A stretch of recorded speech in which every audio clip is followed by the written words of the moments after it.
miliyoni 1,100,000, abandi bagera mu 800,000 batwarwa bunyago, banyanyagirizwa mu bihugu bitandukanye abaromani bategekaga bituranye n'intara ya Palestine. Bya bindi biratanaga bihinduka ubusa, sigara ntacyo bagishingiyeho. Iryo senyuma rya Yerusalemu rero nibyo Yezu yavugaga mbere ahanura imperuka, avuga umunsi w'umwana w'umuntu. Birumvikana ko mu bapfuye harimo babandi bari bariraritse baranangiye umutima, ariko harimo n'abari abigishwa beza ba Yezu. Niwe Yezu yahumurizaga ababwira ati muzubure umutwe mukomere, kuko igihe cy'icungurwa cyanyu kizaba kigeze. Muhumure, muzatotezwa, muzagirirwa nabi, ariko niyo mwapfa muzapfa muri abanjye, ntabwo muzapfa muri nka biriya birara birimo kwiyoreka. Kandi turabizi ko amaherezo y'intungane n'amaherezo y'umunyabyaha samwe. Intungane nubwo yababara ibifite icyizere cy'uko Nyagasani iri hafi, cy'uko ayitabara, cy'uko ayinyuza muri bya byago, muri rwa rupfu, akayakira akayiha ingororano y'ijuru. Naho umunyabyaha we anapfa ahangayitse, ahagaritse umutima, avuga ati kambayeho birarangiye, ubu ngiye he? Kuko aba agiye kurimbuka nyine. Iryo rero niryo herezo rya mbere, niyo mperuka ya mbere Yezu aba avuga, ariko mu mvugo nyine ishushanyije. Hanyuma imperuka ya kabiri ni imperuka buriya dusangiye twese. Iyo duteze amatwi kuri radiyo, n'ubu ngubu wenda wabona hari radiyo irimo kuvuga amatangazo yo kubika, kumva ngo ibunaka hapfa abantu benshi cyane. Mu isegonda rimwe ku isi yose haba hapfuye abantu barenze umwe. Buri segonda hapfa abantu barenze umwe. Iyo rero ni imperuka yo, ariko ikaba ari n'imperuka personnel, individuel, y'umuntu ku giti cye. Natwe uko twicaye aha ntabwo twizeye, turabyifuza, ariko ntabwo twizeye neza ko buri twese umunsi turi buwusoze. Tuzi ko ejo bundi buriya tuzaba tukiriho, kuko buracya tukabona uwo twari kumwe arapfuye, undi arapfuye, umuvandimwe, inshuti, umubyeyi, umuturanyi, cyangwa se uwo tutazi. Ibyo ari byose tuba ducira amarenga ko ejo bundi ari twebwe tutahiwe. Iyo rero nayo ikaba imperuka, kuko aba ari imperuka y'ubuzima nyine bw'uwo nguwo upfuye, nayo igomba kugira ikindi twigisha. Imperuka ya gatatu rero niyo dutegereje, iri rusange, izaba abantu bose bagapfira rimwe, bikarangirira rimwe, ibyo ku isi byose bikarangira, isi igashira n'abayiriho bagashira, hanyuma bakajya mu bundi buzima bazaba bariteguriye cyangwa bazaba barateguriwe, bitewe n'uko n'icyo buri wese yakoreye yaharaniye. Iri shira ry'isi rero niryo tugomba kumva muri ubwo buryo butatu, kandi Yesu akatugaragariza ko rizahurirana n'ihindukira rye. Niyo uzaza aje kurangiza isi n'ibiriho, hanyuma agatwara abe, abatarabe nyirabo akabatwara. Abatarabe Imana ni abande, birumvikana. Ariko rero hari igihe twigira beza, twese tukumva ko turi abana beza, turi abakristo, tuzarokoka. Yego Imana igira impuhwe, ariko rero natwe tugomba gushakisha izo mpuhwe.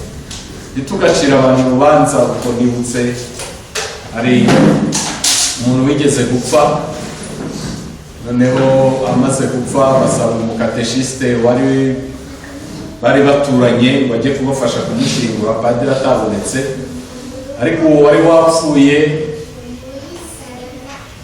yari inshuti y'uwo mukateshiste, abantu bavuga ko ari umuntu mwiza muri rusange, ariko hakaba hari n'undi muturanyi wari ufitanye ikibazo gikomeye n'uwo mukateshiste.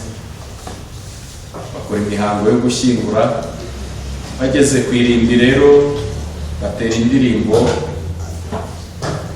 ivuga ngo Yezu ugira ibambe ukiza roho zo mu purgatori. Murayizi? Yezu ugira ibambe ukiza roho zo mu purgatori. Hari igitero rero kivuga ngo niba beza bashya ubwoba, abangizi bo bizagenda bite? Shitani izabihutana bwangu. Murebe mu gitabo cy'umukristo irimo. ubwo rero icya mbere navugaga nyine ko buri wese asanga uwo yakoreye, ariko noneho harimo nuko natwe uko twibona nuko tubona abandi tukabacira urubanza. Uwo mukateshiste rero bageze kuri icyo gitero abona hagararanye na wa wundi banganaga urunuka, noneho akavuga ngo niba beza bashya ubwoba, atunga urutoki kiri mu mva cya nyakwigendera, abangizi bo bizagenda bite? Agatunga urutoki wa mugenzi we wari uri iruhande, ukagira ngo wowe n'ishyashya. Mbere y'urupfu buriya twese turangana, Imana niyo yonyine iducira urubanza. Hari n'igihe uwo wita mubi aba ari mwiza kukurusha, kubera ko Imana ariyo yonyine ibizi n'ukuri guhishe mu mitima yacu. Ubwo rero icy'ingenzi ni ukwitegura. Utazitegura azatwarwa n'uwo yakoreye, uzaba yariteguye nawe azatwarwa n'uwo yakoreye. Yesu rero nyine akavuga ko iryo shira ry'isi rizahurirana n'ihindukira rye, hanyuma akatuburira rero kugira ngo twitegure. Yaburiye Abayahudi bamwumvaga icyo gihe, natwe aratuburira buri munsi ati muritonde rero hato imitima yanyu itazatwarwa n'ubusambo n'isindwe n'uducogocogo tw'ubuzima, maze uwo munsi ukazabagwa gitumo.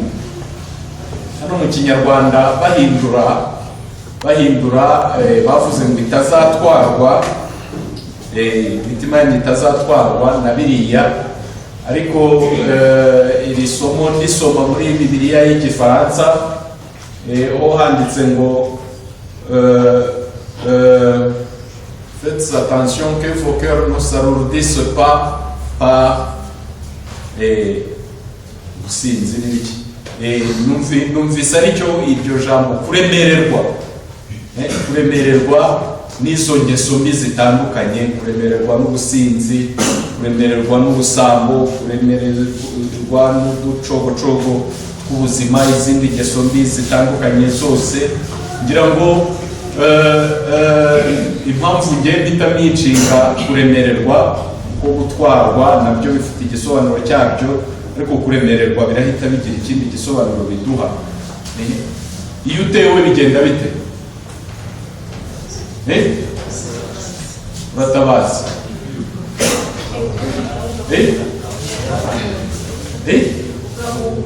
ugahunga. Muratangaje. Aho mvuye gusoma misa, abandi mvuye gusomera misa niyo icyo cyangerejeho gake, ariko ho harimo n'abantu b'abasirikare benshi. Naho iyo utewe bigenda turitabara. Naho mwebwe mwereye kugutabaza no guhunga. Iyo utewe uritabara, wananirwa kwitabara ugatabaza, wabona utinze gutabarwa ugahunga. Ubundi ni gutyo bikurikirana, sibyo? Iyo bigeze aho uhunga rero, uhunga gute? Ntabwo ufata ibyo mu nzu byose ngo ubisohokane ubyirukankane, ahubwo ukiza amagara. Iyo ugiye guterura abana nawe n'abavandimwe n'iki na ya televiziyo na ya radiyo n'iki, bahita bagufata utaratera n'intambwe ebyiri, sibyo? Nicyo ngicyo rero Yesu ashaka kuvuga.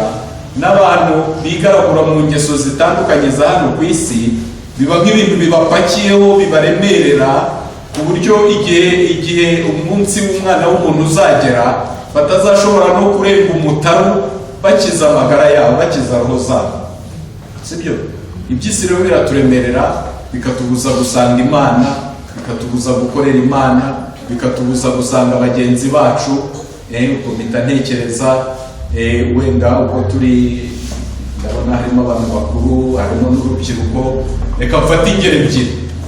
Wenda nko ku muntu w'urubyiruko uri mu rugo arimo arirebera agapira cyangwa arareba ka filime, bakamuhamagara bati ngwino tujye mu gikorwa cy'urukundo, tujye gusura akana kararwaye, kugira ngo yiyake wa mupira niba bigoye cyangwa ka gafilime. Ndajyayo umupira urangiye, hasigaye iminota 50 yonyine.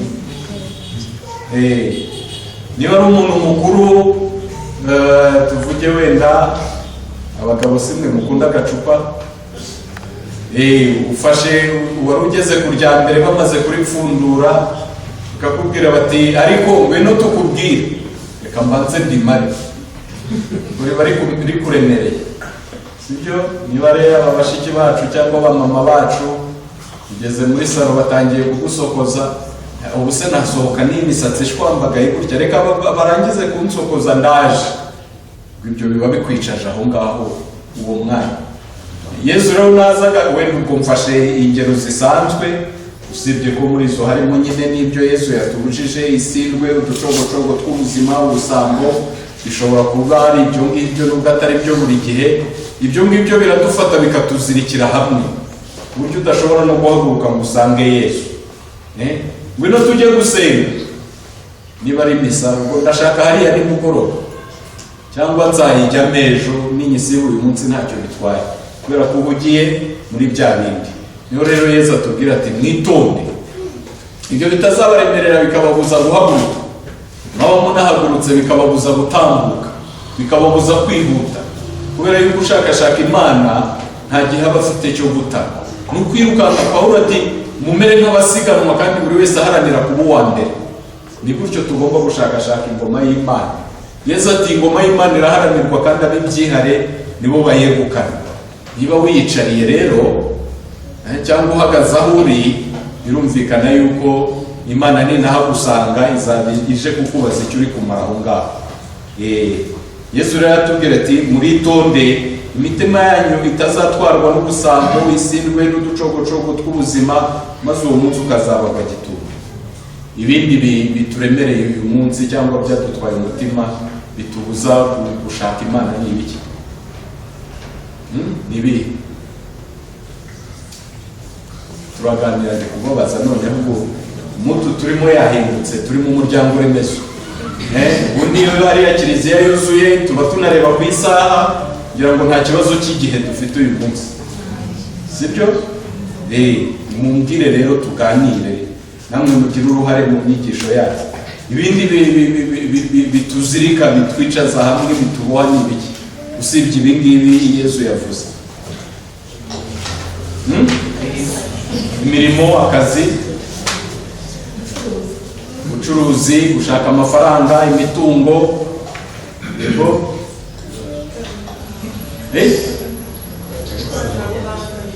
koranabuhanga, duhora turi muri tekinoloji, yego, amazu agezweho. Nanjye ngomba kuzagira inzu nk'iya kanaka, ukajya uraba udasinziriye, muhambe hamwe ubika amafaranga, wayiba, wayatoragura, wayakorera, ariko nanjye nzagira inzu nk'iriya cyangwa imodoka nk'iriya.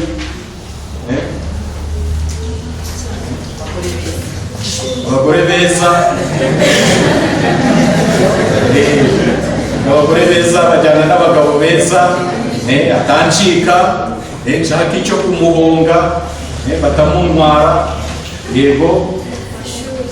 Amashuri, kwiga, abirirwa bakora bakarara biga, hanyuma ako bamugani yarabivuze umubwiriza, hari igihe uri ugasanga bikugokera ubusa, unakamara imyaka 5-10 yiga, ku munsi wo gukora defense, stroke hasi, koma y'ukwezi cyangwa 2 imisanduku bagahamba, bikaba birarangiye. Izo mvune zose ngo zigeze kuki? Niba ugize amahirwe ntupfe, akenshi ubaho uhangayitse.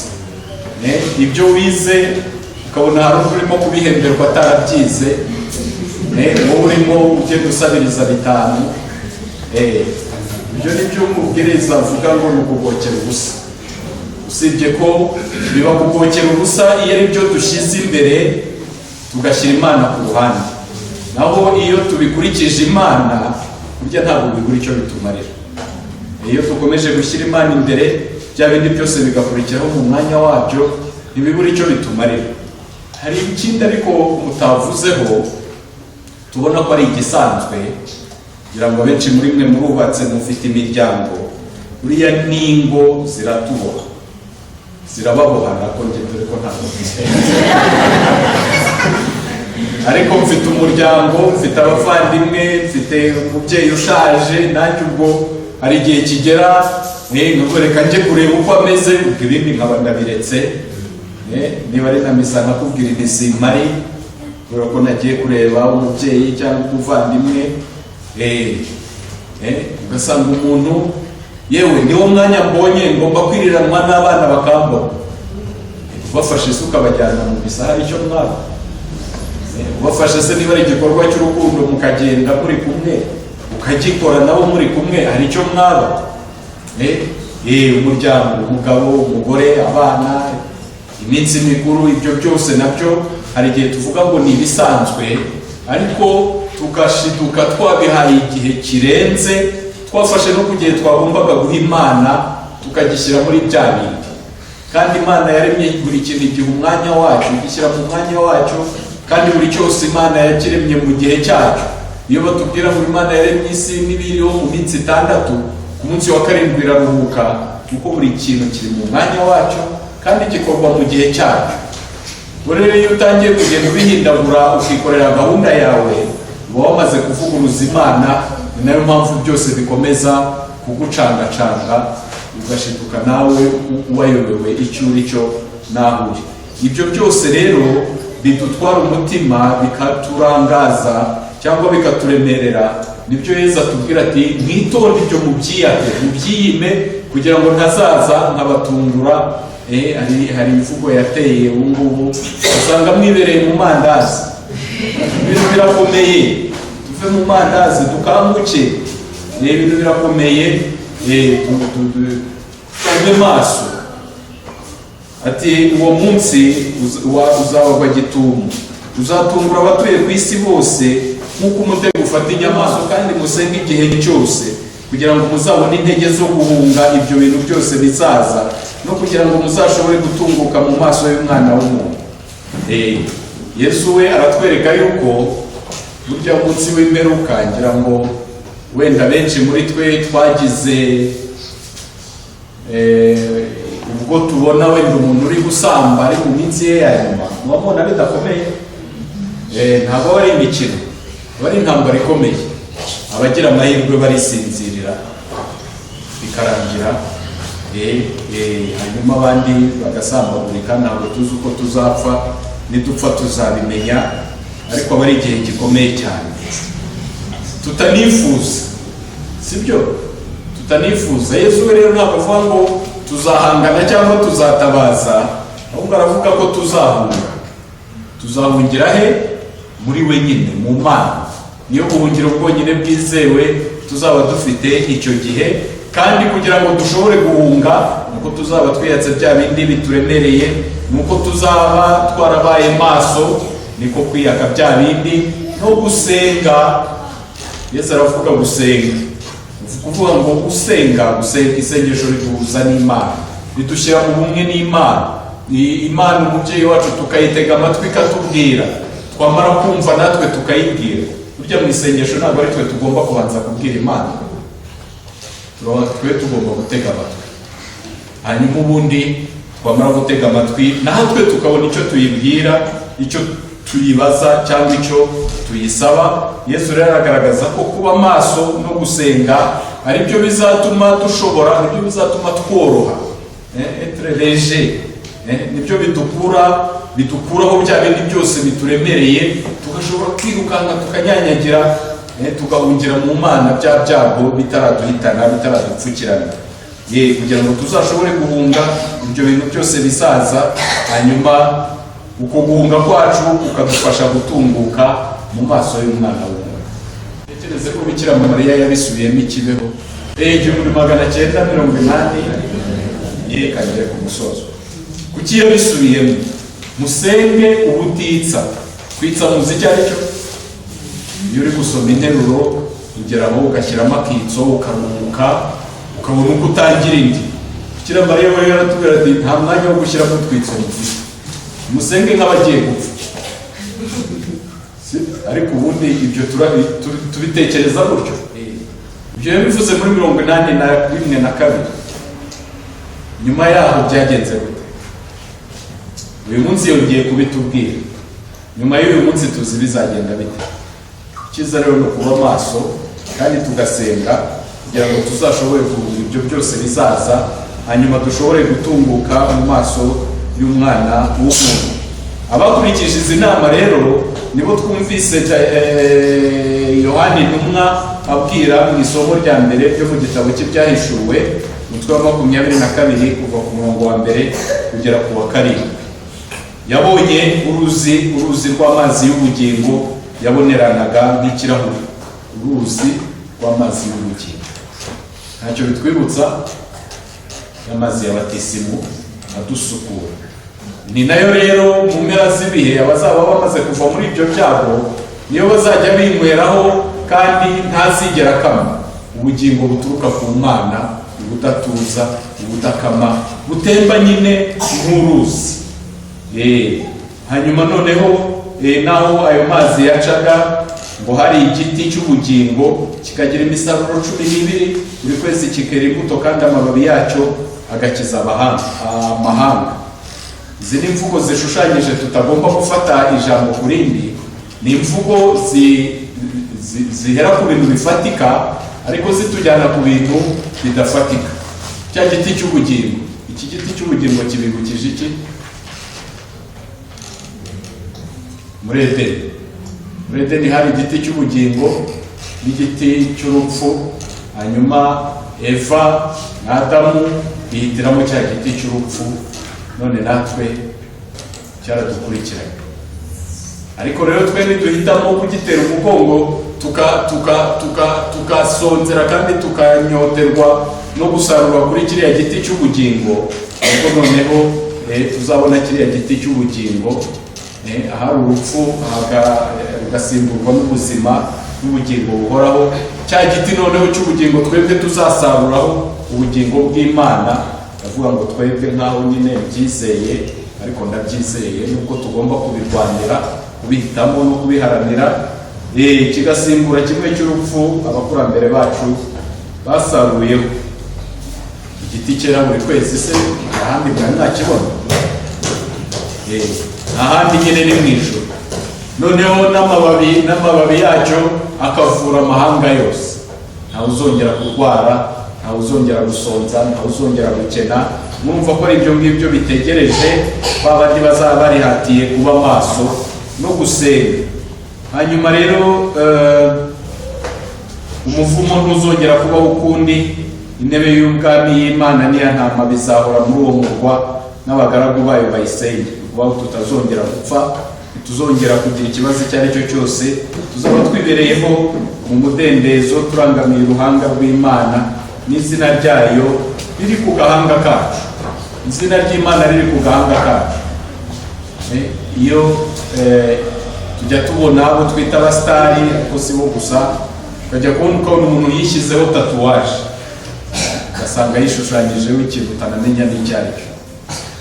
Wowe ugiye kwishushanyaho wakwishushanya iki? Cyangwa bishushanyijeho mwishushanyijeho iki? Ababyishushanyijeho ni mutubwire. Abatarabyishushanyijeho se ubwo ugiye kwishushanyaho wahitamo iki?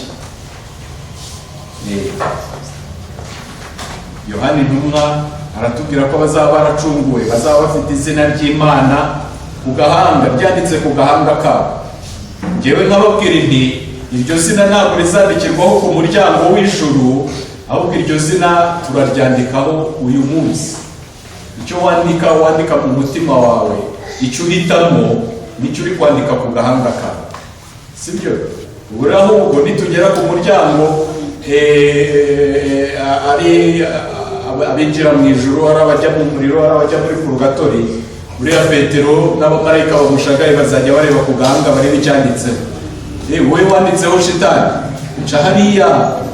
Wowe wanditseho Imana, ca hariya. Wowe wanditseho Ima, nta nayiriho. Ugiye hariya muri purgatori ube wandikaho na. Ibyo tutangiye nonaha nitugira amahirwe tukagenda twarabirangije, tuzagenda twigenza. Nituba tutarabirangije bazatwereka aho tujya kubirangiriza. Nituba tutaranabitangira bazadushyiraho badafite na kimwe bari. Nituba twaranditseho ibindi bitari bitwinjiza mu ijuru, nyine ujya ubona nk'iyo tugiye mu bitaramo cyangwa iki, iyo wishyuye itike y'ibihumbi 10 barakubwira bati caha, iyo nta tike ufite barabanza bakakuboha bakamenya ikikugenza. Natwe nuko bizatugendekera kandi tugomba kubitegura uyu munsi. Aya magambo nimvaho kandi akwiriye kwizerwa. Nyagasani Imana yabwirije abahanuzi, yohereje umumarayika wayo kugira ngo yereke abagaragu be ibigomba kuba bidatinze, bya bindi bitubaho buri munsi. Twe tuzi bizatubaho ryari, ntabwo tubizi. Ngaha ndaje bidatinze, ya magambo ahumuriza abatotezwaga, muhumure, Yesu araje bidatinze.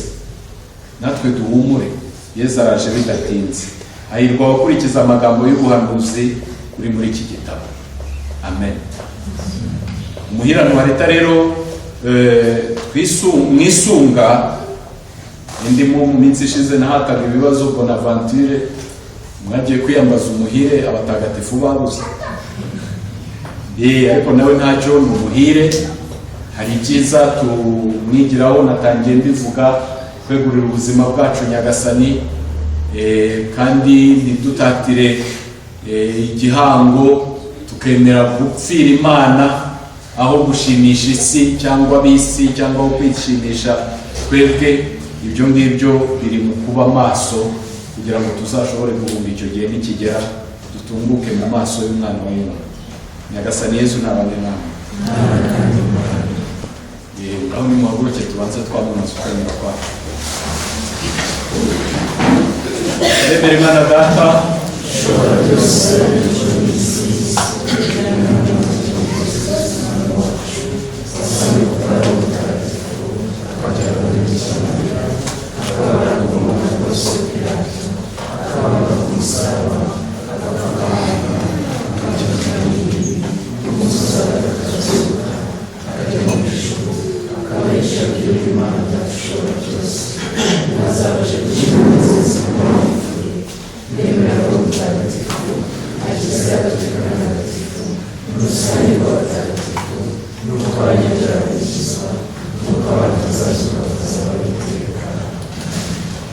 Vandimwe mucyo dutura Imana amasengesho yacu, dusabe idufashe guhora twiteguye kandi turi maso, kandi natwe ibyo dukora byose, ibyo tuvuga byose bibe ibitwinjiza muri uwo mwiteguro wo gusanganira Nyagasani.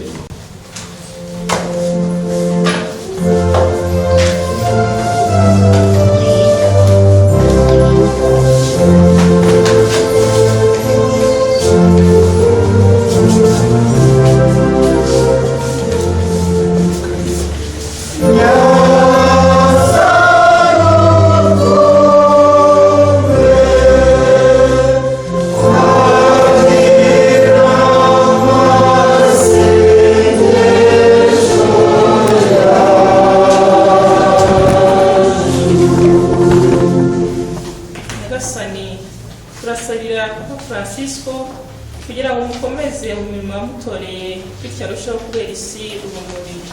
Tubisaba Imana.